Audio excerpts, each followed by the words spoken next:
There's a famous thing that has run around on social media so often, and it's a transcript of a tech support call for someone who's calling in to get some help with their computer. And as you go through the thing, the tech support person asks this question and asks that question and asks this question and asks that question, and the answer's just baffling. Like, why aren't these things working? And finally, the tech support person says something like, hey, why don't you go and look and see if the light is on at this particular part of your computer? And the person goes, well, it's going to be kind of hard because all the lights are out. And we realize that there's no power in the building. And obviously that's why the computer won't turn on. You know, the truth is we all have problems, we all have conflicts, we all have situations to diagnose and fix. And no matter what the problem is, big, small, intricate, or complex, it's easier to get to a solution for the problem and to trust a solution presented when we realize the nature of the problem and what's really wrong. You know, if we're going to fix a motor, it's easier to understand how a motor works. You know, if we're going to fix a relationship, you know, it's better to understand how feelings work. If we're going to fix a problem in your budget, you need to know where your money is going. You know, it's much easier to know that the reason, you know, to find out why your car is not starting if you realize that there's no gas in it. You know, it's easier to solve problems between countries and people if we understand the conflict there. When you look at poverty, for so long people think that poverty is just a matter of throwing money at something until it works, you know, but we know that poverty is a much deeper issue than that. The same is true in our lives. You know, the truth is that at the root of every problem, every conflict, every hurt, every loss, whether we realize it or not, there's really one problem. And if we don't understand the nature of that problem, we're never going to be able to solve the issues that come out from that problem.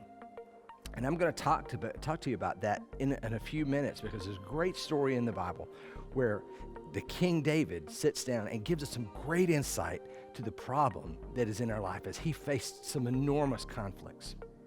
But right now, I want to thank you so much for being a part of Bay West Church this weekend. Whether this is the weekend this airs or this is, you know, months down the road and you just happen upon it on our Roku channel or something like that. Make no mistake, God intended for you to be here today because God has some things that he wants to tell you, either directly or indirectly through the music or through the message or something that he wants to share with you that you need to hear about your life right now. You know, I'd like to, we meet every Sunday at 11:15, you know, at 100 Emerson Drive, Northwest, Palm Bay, Florida, 32907. And if you're in the South Brevard, Palm Bay area within driving distance and you'd like to come be a part, we would love for you to be a part of our in-person services. If you're a parent, we have our KIDZONE fully functioning now. We have nursery, preschool, and elementary up and running with safety protocols to make sure that our kids are safe. Our services are masks are encouraged, they're okay, but we don't mandate them. You know, we try to have grace and tolerance for all levels of sensitivity with the virus. So we would love for you to come and be a part of that. If you're not comfortable with that and you're still staying home, that's totally okay. We're still going to be here online, but we also want to help you with your kids at home as well, because what we do is if you'll go to facebook.com and look up Bay West KidZone, and join that Bay West KidZone group.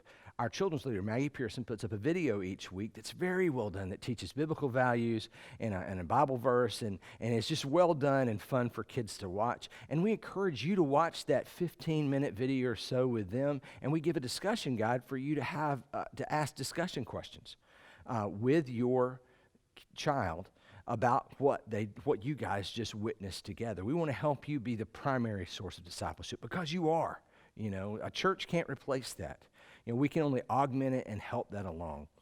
So if you'd love to be a part of that, just go to facebook.com and look up Bay West KidZone. Join that group. We'll help you there. If you're not a part of a life group, we'd love for you to be a part of it. Those are small group Bible studies where you do life and you have interaction about learning about the Bible and learning about each other. It's a great place for community in the church. Those are small group Bible studies that meet all over the Palm Bay, South Brevard area in homes. But if you're not comfortable coming out, we also have them online as well. All groups are kind of hybrid. There's an online component and an in-person component. So you can dial in through Zoom, and the way you can join one of those groups is go to baywestchurch.com/groups, and then just click on the Find a Group. Here's our groups. Find the group that you want, click Join that group, and the leader will be in touch with you to help you get on board and be a part of our group. Also, if you'd like to give your tithes and offerings, you can obviously do that online at baywestchurch.com/give securely and safely. But if you'd rather send in a check, that's totally fine as well. We make that opportunity for obedience available as well. Just send it to Baywest, make it out to Baywest Church, send it to 100 Emerson Drive, Northwest, Palm Bay, Florida, 32907. If you want to follow my sermon notes, they'll be online. You can go to baywestchurch.com/notes and follow along during the sermon. Or if you have the little brown Bible app, YouVersion, you can go to the events section, type in Baywest Church, and it will pull up the notes for the weekend this airs. If you're watching this at another time, go to, depending on the interface that you're in, go to that link there. Because the app will only pull up the notes for the weekend that is currently, okay? So, super. But right now what I'm going to do is I'm going to turn over to our worship leader, Josue Gomez, and his team. They're going to lead us in a worship song, and then we're going to talk about understanding the nature of the real problem under all the problems that we face.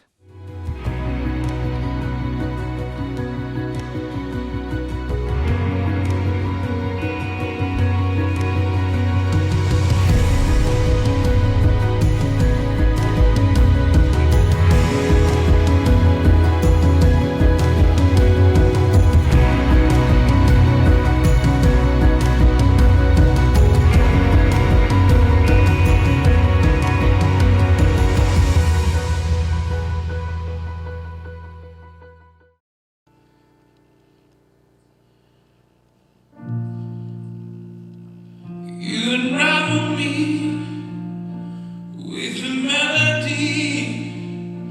You surround me with the song of deliverance from my enemies.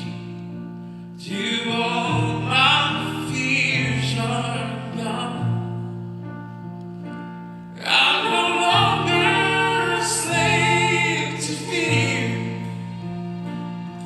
for I am a child of God. I'm no longer a slave to fear, for I am a child of God. Remember that you as well are a child of God. From my mother's womb, you have chosen me. Love has called my name. I've been born again to your family. Your blood flows through my veins. I'm no longer a slave to fear,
mustard seed. I know the news and everything that's going on must be terrifying for some folks, but I just want to encourage you to remember this morning that you are a child of God. And I'm no longer a slave to fear, for I am a child of God. And I'm no longer a slave to fear, for I am a child of God.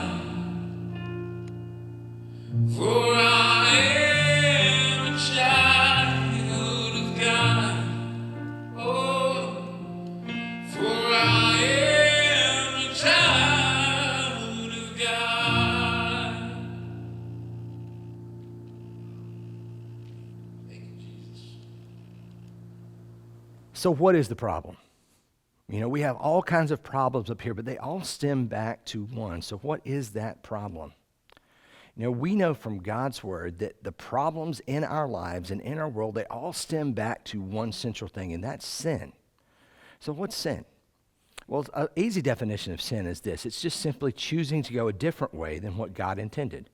That's really what it is. A lot of times we want to put a label on it that's stigma, and we want to ridicule people with the word sin, but that's not necessarily, while it is bad and it's horrible, it's not something you want to be involved in. You know, it's just a reality for every person on the planet. There's no one who can stand up and go, hey, I'm without sin. You know, no, you got it too. We all got to deal with it. It's like, in a lot of ways, it's the worst pandemic that's ever existed because it infects 100% people, 100% of the people. And also the mortality rate is 100% because we will all die. At some point, our physical bodies will die, and sin is a big cause of that.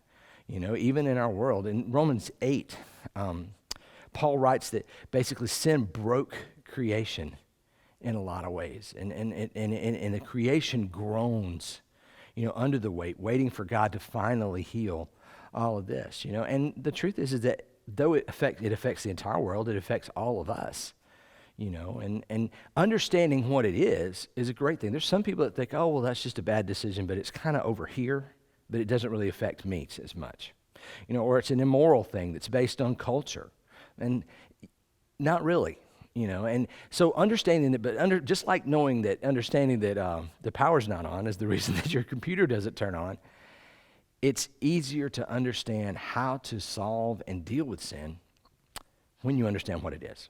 Now, there's a chapter in the Bible, Psalm 51, where King David, wrote in response to a tough situation. Let me just kind of give you the setup on the situation. See, David, there was a period, there was a regular time that the kings went out to go to battle. It was kind of a season where that was just kind of the normal thing that they did. So if there was someone to war with, that was during this particular time. And during the season when the kings go out to war, David kind of, whether he was lazy or didn't want to do it or whatever, he just decided to stay home and kind of shirk that responsibility. And for whatever reason, maybe it was a legit reason, we don't know what the reason was, he just decided to stay home. And so he stayed home and he kind of banged in. He called out to work that day, you know, for that time. So he was walking along the roof of his house, really idle, having nothing to do, you know, and walking on the roof of his house, and he looks over across the way at the roof of another house and sees a woman, Bathsheba, and she's taking a bath, you know, and she's beautiful. You know, he lingers, he begins to lust in his heart for her. He eventually calls her over to his palace, and, you know, while she's the wife of one of his generals that's out on the battlefield, and he commits adultery with her. They sleep together, you know, and from that time together, she gets pregnant. Well, David gets all worried. Oh, now, you know, here's my general out on the battlefield, and I've committed adultery with his wife, you know, and what am I going to do? He said, so he decides to try to cover it up. So he calls Uriah back from the battlefield, but doesn't tell him why, and thinking, okay, he'll go home and he'll sleep with his wife, and they'll think the baby's his, and it won't be a big deal. Well, Uriah is a man of integrity, and he's like, you know, if my men are out on the battlefield, I'm not coming home and just going to sit here and enjoy the comforts of my home. So he won't even go in his house. He sleeps out in the yard, you know, basically. It says, I'm not gonna go and enjoy the pleasures of my home while my men are out there on the battlefield. So that kind of thwarts David's attempt. So he has another plan that gets even worse. So much sin does that, doesn't it? We do something and we have to do something worse to cover it up. So he sends Uriah back. He sends a secret order to those around Uriah. He says, look, what we're going to do is I want you to go have Uriah lead this attack on the worst place in the battlefield, where the fighting is the worst. And we're all going to run out there into them. When we get out there, someone gives the order and everybody else retreats. We're going to leave Uriah and he'll be left to fight by himself and he'll die. And that'll take care of it. And so David did that. They ran out to fight the battle. It's time for retreat.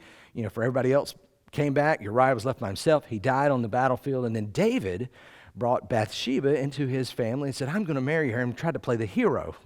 She can come and be a part of my house. I'll take care of my general. Well, the prophet Nathan, God doesn't really let you get away. He really rarely ever does. He never does. Vengeance is his.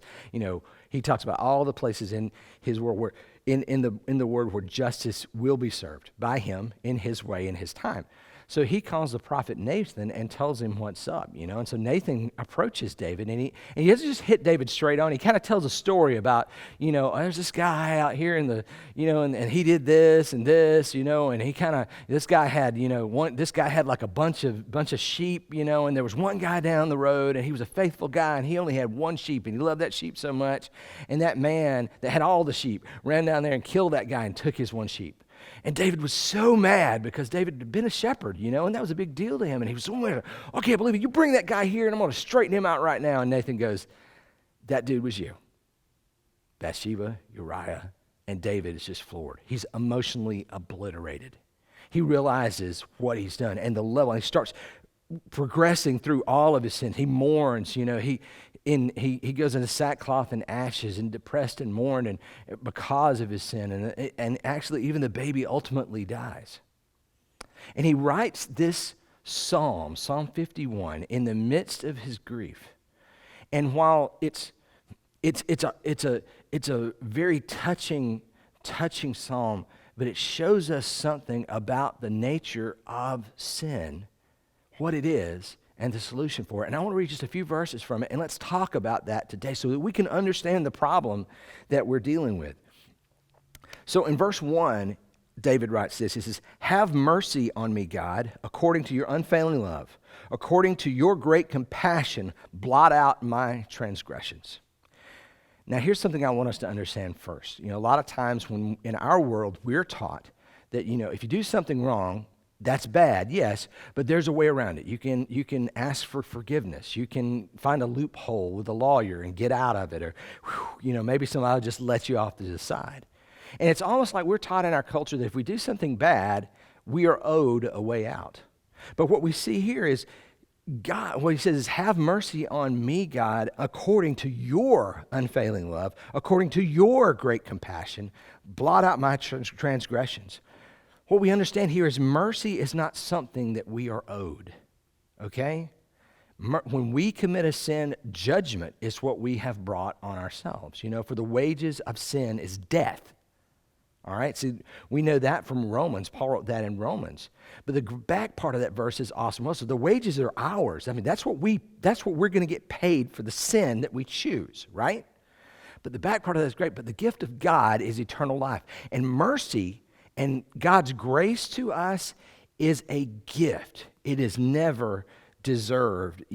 God's mercy is because of who he is, his attributes. He says, because of your unfailing love, the love that never stops. Please, God, please extend your mercy because of your unfailing love, because of your great compassion, your ability to look down and to see who I am and to care about who I am. Please, God, help us out here in this situation.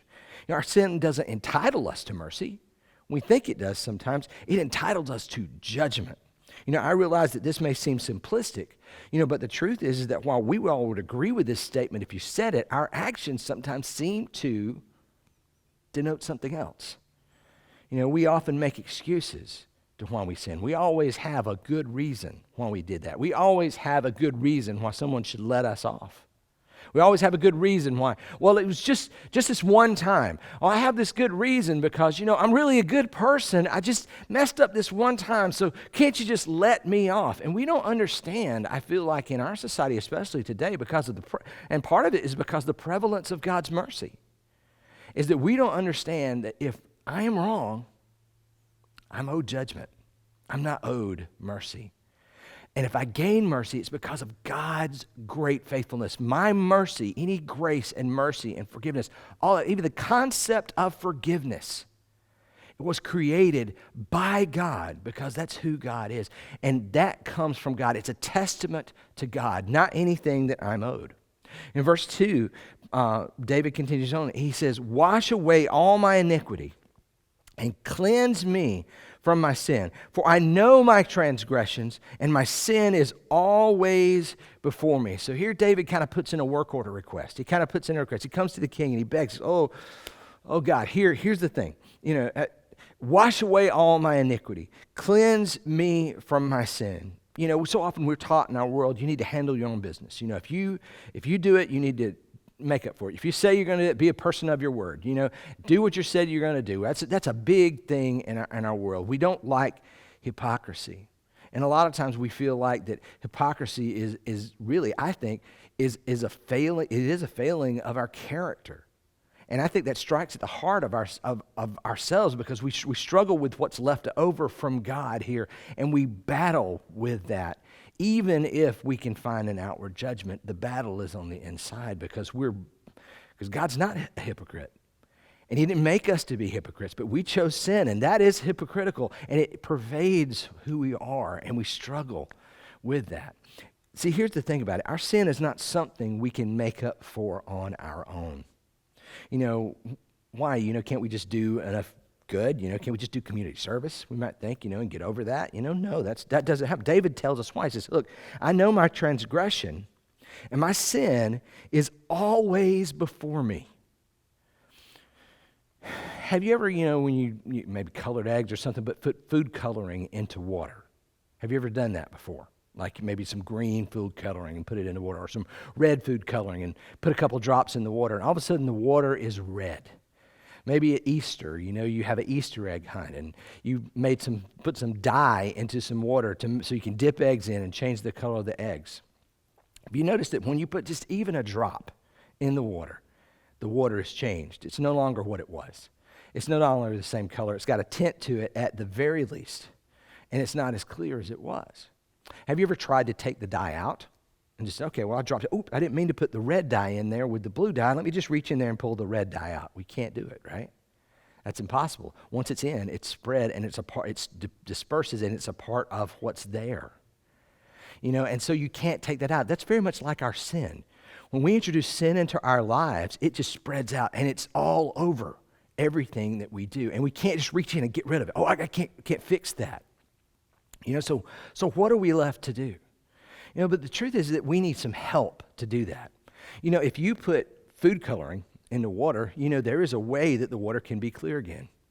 I've read that if you put a tablespoon of like baking soda into the water, that it will actually neutralize the effects over time of the coloring, and for all practical purposes, what you can see, the water will look clear as though there's never been food coloring in it, and I think that's kind of what it is for us with sin as well. I feel like the baking soda kind of is like the Holy Spirit. When God comes inside of us, God begins to neutralize the effects of sin as we submit to him.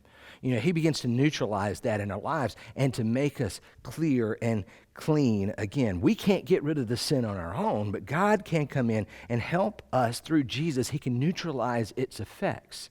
Of the sin that we've done. As we go through them and we commit more because we're still dealing with it. He's trying to neutralize the effects of it. But over time that happens. Eventually that's finalized when we go to heaven. And that's, God just, it's almost like I look at our life here as like we're an empty cup and God's filling us up with water. And then he just fills us up to a certain point, and we're never full completely here. And we get to the end of our lives and God takes us to heaven and we're just filled up to the brim the rest of the way. However far we got, that's when we follow Christ and we've committed ourselves to Christ and we go to heaven. That's kind of how that happens. So the sin, it can be neutralized, but even if you tasted the water, you'd still taste the baking soda. You might still know that it's there, but the effects of it is neutralized somewhat. But David continues on, so it's not something that we can get rid of on our own. There's no way. We need help to do it. David continues on. He said, look, something very pivotal in verse 4. He says, against you and you only have I sinned and done what is evil in your sight. So you are right in your verdict and justified when you judge. So surely I was sinful at birth and sinful from the time my mother conceived me. This point here is where we begin to lose our understanding of sin. And so often we get derailed from the start. David looked at God. He said, look, against you and you only have I sinned and done what is evil in your sight. That's a huge statement. Let's catalog what David had done. Had he not sinned against anybody else? Yeah, he obviously had. He had sinned against his generals and against his people by shirking his responsibility in the area of war. He had stayed home. He had sinned against Bathsheba by basically being a peeping Tom and breaking her privacy. And he had lusted after her. He had brought her and used his kingly influence in this position that God had put him in to get her to come to his house so that he could sleep with her. They had committed adultery. He had sinned against Uriah, her husband, and her family. He had sinned, and then furthermore, he brought his generals into his sin when he brought them home, and he had them try to cover up his deceit. He brought them, Uriah, ultimately back out onto the battle and had them participate in bringing Uriah out to the hottest part of the battle and retreating and leaving him alone to die there so that David could cover his sin. Think about all the people that he affected, that he sinned against. Did he not sin against those people? No, he absolutely did sin against those people. Did he, was it really not that bad, the things that he did to them? Absolutely, it was horrible. So why did he say, against you and you only have I sinned and done what is evil in your sight? What we need to understand is so often we get caught up in the results of our sin. We understand that, if I kill someone, I end their life. Man, that is terrible and that is horrible and it's way up here. But if I tell a little white lie, because if I tell the truth, they'll feel bad and it really won't matter and all this stuff, then it's way down here. It's not really that bad. But it really is. And that disparity that you're looking at is really not that much. And you go, how can you say that, Jim? Well, look at it this way. Let's say that your sin, whatever it is, whatever act of sin, whatever wrong thing you do, is a speck of dirt. And it sits beside a skyscraper that represents the insult to God. Now, does a speck of dirt not exist? It absolutely does. Those are the consequences toward everyone else. And they are terrible and they're bad. But the skyscraper is the consequence against God, the insult against God. If you looked at those two things, you'd say, what is the greater thing? What's the bigger deal? You would say the skyscraper is, because it's so much bigger. Now, am I saying that to say that you just need to get over when people hurt you? You just need to get over when people do bad things. Murder, not such a bad deal. No, I'm not saying that at all.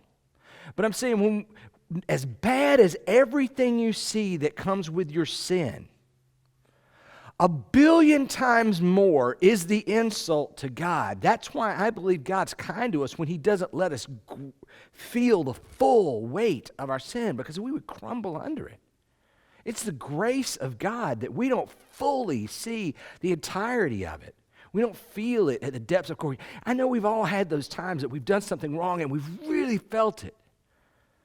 That's nothing compared to the true weight of the problem that we have when we choose against God. So often we get caught up in the results of our sin, the earthly results, and we miss the eternal effects that are much, much greater. The eternal effects are as they relate to God, and they're the ones that matter the most because they have the longest and the largest consequences.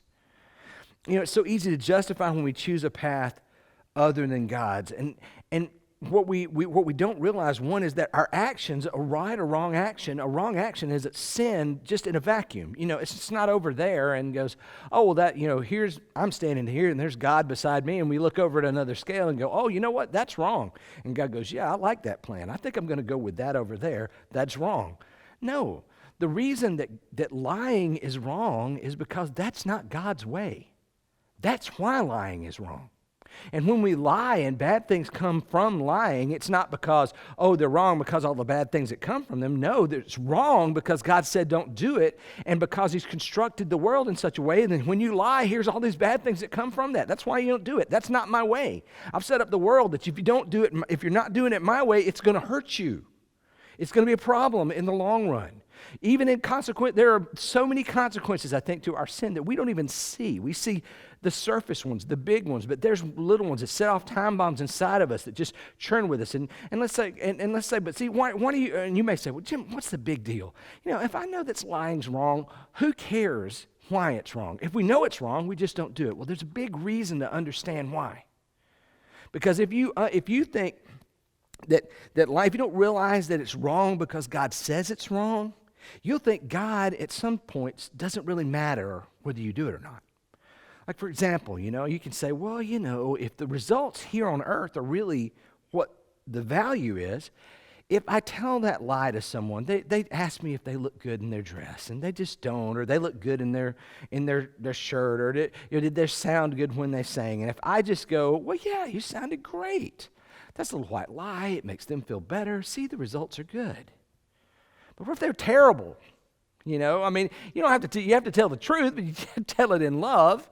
If we think that's okay. If we can find a reason or a result that we think is good, then we'll say, no, the action's good regardless of what God says. God, I know that's an insult to you, but you're a big guy. You can take it. They can't take it if I tell them the truth and I do it your way. And then we progress on further. You know what? If I cheat on my wife and she just doesn't find out, we just had a good time. I had a little fling over here. It's not a big deal. It'll probably make our marriage better. So God, see, I know that insults you, but you're a big guy. You can take it. I'll just do this. My wife will never know, never find out. Now that's, David tried to do the very same thing. He probably made the same argument. Okay, well, there's Bathsheba. It's not going to hurt anybody. Nobody's around. Everybody's off to war. Who's going to know? And then boom, it comes out because our sin finds us out. We don't get away from that. And the whole point, though, is if we do that, then we will find reasons. That's how we justify that it's okay to sin, is because we find an earthly result that we think is good enough that we can play off. If we play it the other way, let's say that we say that the speck of dirt is the insult to God and the skyscraper is the results on earth. If we can minimize the skyscraper down a few stories to something we think we can handle, if it falls on us, we'll go, okay, then I think that's okay because it just doesn't really matter what happens to God. And that's what we'll go with. And then we'll feel the damage of sin. We'll feel that when we think we can minimize the earthly, we'll kind of play off the risk. I can handle that. I can do that. It's okay. The other thing is we don't realize that sin is wrong because God says it's wrong, because it's an affront and an insult to him. You'll think that a person can give you permission to do it. I see this all the time. There's people that they'll come to me and they'll ask me something clearly. Hey, in God's word, it says this. Do I really have to go by that? And I'll go, well, yeah, you kind of do. And they'll go, well, fine. Hey, okay. I'll see you later, Jim. And eventually I'll see something on social media later. They'll find somebody who's found some way that, you really, can do whatever you want to, and you don't have to listen to what God says, and that's okay. I remember being in a math class one time. I was a math major at one time, and one of my professors, he did this big, long, complicated problem to prove that 2 + 2 is actually 3. And he went through, and it was a whole point to show how we can break a chain of logic in the middle of a long, long chain of why. And you can actually come up with the wrong answer if one step in there is wrong. And a lot of that's what people do, is they go through all these steps and all this stuff and work themselves around to see, here's why it's really okay to not do what God says. Even Christ followers sometimes can be there.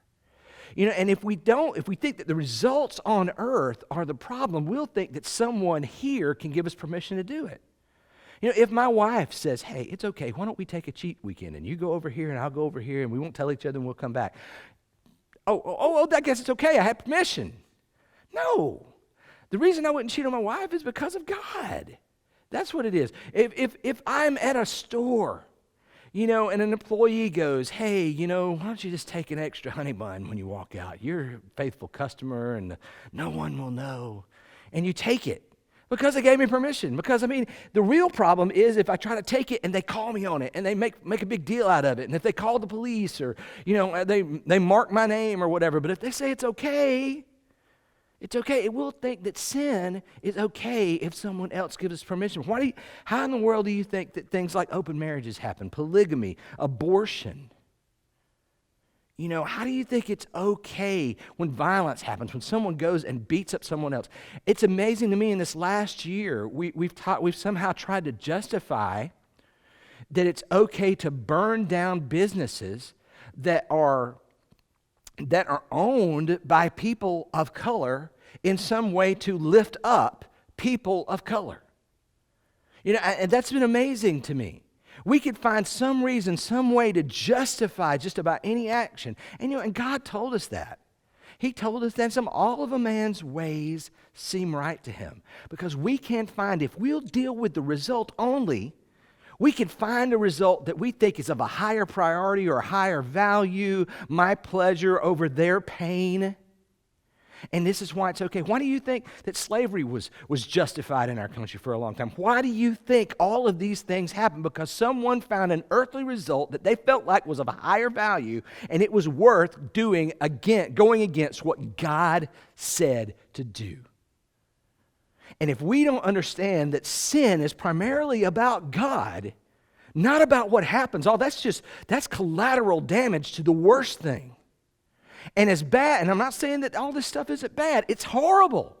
It's horrible. But even that, it's about the affront to God. That stuff is just like, when you see like a missile land in the middle of a street or something like that. I haven't seen it, but you see stuff like that on TV, and you see this big explosion. There's this huge hole. And then you look around, and there's all this rubble, and people fell over there, and there's all this stuff that has happened because of this. The big hole is the affront to God, and the collateral damage is all the results that happen around it. And there's a reason that God says, don't do that. Don't do that. If you don't realize that what God says is wrong, here's the other thing too, and this is scary. You'll try to find an alternate solution for your sin. You will. You will think, I'm gambling a lot, or I'm addicted to something. Let's take the big ones, there are loads of kinds of sins, people call the big ones, they're the things that stick out the most, the list. They're not because they're worse than everything else in the world. Everything, this affront to God when we choose against him. But we look at the results and we judge by results sometimes. When you take something like that, I'm doing this, I'm addicted to this, I know it's not right, I'm taking money from my family, I'm not providing for my family, and I'm using it in this to feed this habit of mine that's not right. I'm not providing for my family, I'm lying about it, I'm not telling somebody this is all on the side, I'm being deceitful, I'm taking things away from others, I'm not fulfilling my responsibility. See how that sounds very similar to what David was doing? When we get to those moments, we'll think, okay, I'll find an alternate solution. If I can find a way to make more money that no one knows about, and I can just use that over here, and then no one will be the wiser. Or if I can sell something and then put this money back, and then no one knows because no one will be the wiser. And we'll think we don't need to come to the Lord for forgiveness, who is the only solution for our sin, for my sin, for your sin, for everyone's sin. The only solution is Jesus. Because here's the thing, Jesus is the only one who deals with the root cause of sin. As David said, look, I was sinful at birth. I was sinful from the time my mother conceived me, from the moment in there. I was born that way. I had this nature that makes me want to go against what God says is the right and healthy thing to do. That's the problem. The choices all stem from that.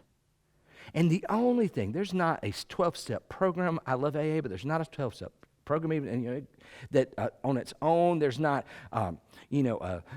this a training program that you could go with. You can't drink enough protein shakes. You can't learn enough lessons. People think, oh, well, if we educate people enough, they'll stop doing what's wrong. Really? Serious? People have thought that for thousands and thousands of years, and they just make smarter sinners. That's all they really do, more intelligent sinners. And we still have to deal with this problem of sin. We're just going to arm sinners with more intelligence. And what happens? Let's look at our world. What do we have to do? We have to keep creating a law because somebody was too smart of a sinner to overcome the law that we had before and the mechanism that we had. So now we've got to create something new or a new structure to take care of that because the old one doesn't work anymore. Because why? The sinner got smarter and just got over it. I mean, that's what happens. Education is not going to fix it. You know what fixes sin? God does. In the lives of people, like baking soda and the water with food coloring, he starts to dissipate the effects over time, and he begins to change us. It's not the food coloring, it's not the water that makes the difference. In that situation, it's the baking soda that comes in. It's the power of God in the lives of people. And the grace that covers the sin that we have, that begins to minimize those effects, and the power of God that raised Christ from the dead, that begins to change who we are from the inside. As a pastor told me when I was growing up, says he begins to change your want to her. You don't want to do that anymore over time. And see, and my heart is that until we understand the problem, the insult to God, we're not going to find the right solution. We're going to be trying to figure out the wrong things. And I think that we're going to get to heaven and look back at our time here on earth often, and we're going to be like the person who realized there's no power in the building, and that's why the computer was off.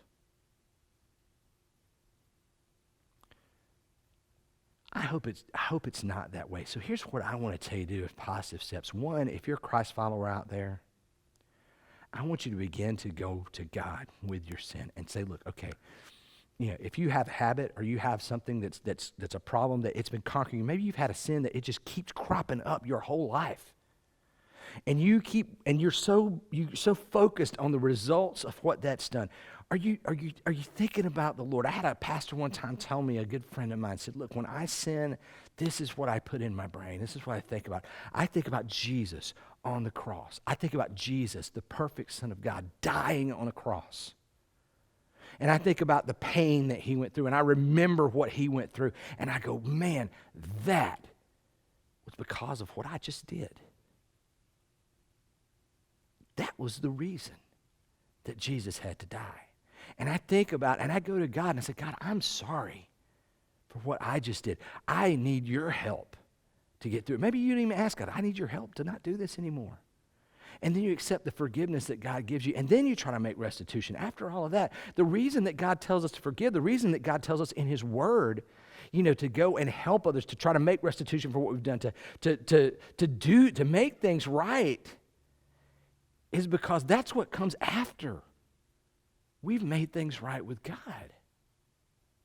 Because that's the main thing. And he helps us. When we sin, we break our relationship with God. And there's a hamper there. He doesn't, Isaiah talks about he doesn't hear our prayers. It hampers our communication to God. And so we come back to him and say, look, we confess our sin, we repent of it, and we say, look, I'm going to walk out of here with the absolute understanding I'm not doing that ever again. And you may fall again, but we trust in the grace of God, we trust in the power of God over time as that baking soda in our food-colored water, eventually that's going to dissipate. But we deal with God first and foremost before we deal with others. When you are about to make a choice, don't talk about what's going to happen. Talk about what does this mean to God. If you're a Christ follower, say, okay, what does this mean to God? I'm just going to choose to steal this honey bun at the store, or whatever. This person says, hey, you can take one. What am I saying to God with that? I'm saying, God, this honey bun is more important than you, because you've told me this is wrong. You've told me there are bad things that come from this. And I don't know if I can see it, but I'm going to trust that you're right. So, no, that's fine. I'll just leave it. It's all right. It's no worries. And leave it there. I mean, this is the type of mentality we need to have, because if we're putting Jesus first, then Jesus needs to be the reason why we do and don't do things. That's the basis. If you're not a Christ follower out there, maybe you're starting to see, hey, I've had all these consequences that keep coming up in my life and I can't seem to get away with them. And the problem is because you've never dealt with the reason that you do this stuff to begin with. It's your relationship with Christ.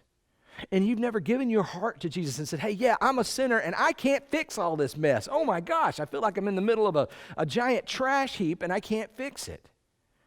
And you say, okay, I'm trying to clean this up, and it seems like every more I try to clean it up, the more trash that multiplies. Okay, well then you turn to the Lord and say, look, God, I can't fix it. It's all my fault. I can't fix it, but I need you to help me.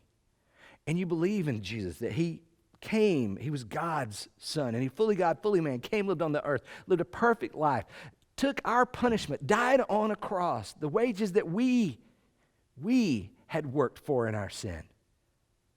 And that if we believe in him, we confess that he is Lord with our mouth, with our actions, with our outward things that we do, and we believe in our hearts that he is the Son of God, so much so that we put our lives in his hand and say, I'm going to do it your way. If you love me, obey my commandments. Okay, I'm going to follow it your way.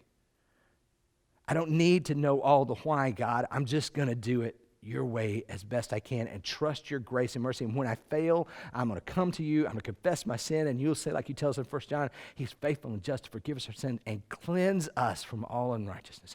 Do that and see what begins to happen. And if you make that decision, we would love to know that today. There's a connect link somewhere around the interface, maybe that you're watching, or maybe in the description of the video. Or if there's not, just go to baywestchurch.com/connect and just fill out that card and let us know. We'd love to know whether you're a part of another church or whether you're in the area or you're in another state. That's fine. We just love to know that because we want to begin to pray for you. If you're part of a local church and you just happen to run across this and God did something in your life, great, go tell your pastor. Great, be a part of that. We're not trying to get you to come to Bay West. We just want to enlarge the kingdom of God. It's not about Bay West. And here's the thing. If you're not a part of a church, we would love for you to come be a part of us. We'd love to help you move forward because this is when you accept Christ, it's just the first step in a long, long journey. That's why the church exists, so that you have community and people to be around you and help you as you move closer to Christ. But I'd like to thank you again for being a part of Bay West today. Remember as well, we'd love for you to be a part of one of our life groups. You can do that by going to baywestchurch.com/groups. Find the group that you want. Find the group that you want. Click join that group, and a leader will be in touch with you as well. Parents, remember, we'd love for you to come meet in person with us, everyone.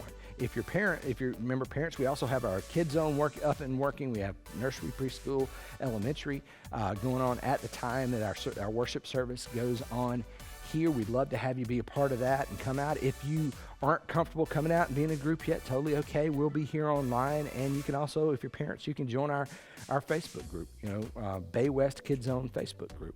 And we'll have videos available each week for you to watch with your kid to help in the discipleship process. Help your kid grow closer to Christ. If you'd like to give, of course, there's a place you can give our tithes and offerings securely online at baywestchurch.com/give. Or if you'd like to mail it in, no problem, make it at the Bay West Church. Mail in to 100 Emerson Drive, Northwest, Palm Bay, Florida, 32907. Next week, I'm going to talk about something extremely important as well. We're going to talk about, okay, now we know what the problem is. What happens when the problem starts getting solved? I think this is another problem for us. Sometimes I think we have some unrealistic expectations about when the problem is being solved, what that looks like. We're going to talk about that next week. Don't miss it, and I'll see you then.